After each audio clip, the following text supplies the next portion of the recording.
This is Mary of Alaska Stories. And this is Mike. In this edition, we're looking at the Sunrise City and Hope story. To put this story in perspective, the town of Anchorage, Alaska sits on the shores of Cook Inlet. By car, the town of Hope is approximately 90 miles from Anchorage on the Seward Highway. The town of Hope is around 13 miles from Sunrise, Alaska. Now let's look at the Turnagain Arm Gold Rush.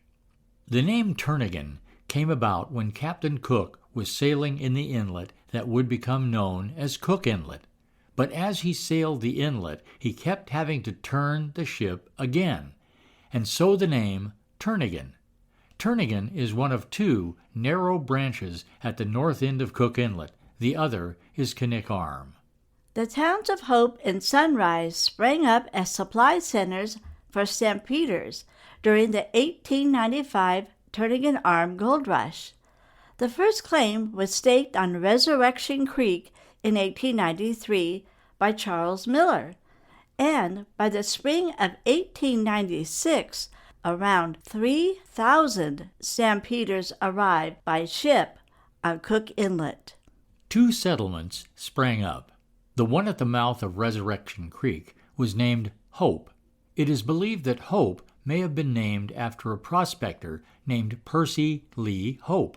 At one time, the town of Hope had a population of 200, plus the prospectors who were all over nearby creeks looking for gold. During that time, Hope had two saloons, two general stores, a brewery, a pool hall, restaurant, hotel, post office, school, social hall, and a sawmill. The summer of 1897 marked the beginning of the Klondike Gold Rush, but a few thousand of those stampeders also went to Cook Inlet. In 1895, A.J. Mills and George Donaldson became the first prospectors on 6 Mile Creek in Cook Inlet. When the Turnagain Gold Strike began, the settlement that quickly popped up at the mouth of 6 Mile Creek was named Sunrise City. The story behind that name is said to have come from the way the sun appears to rise 3 times from behind the steep mountains. Miners had arrived at sunrise by shallow draft boats from Turnagain Arm. In 1898, Sunrise City may have been the largest town in Alaska.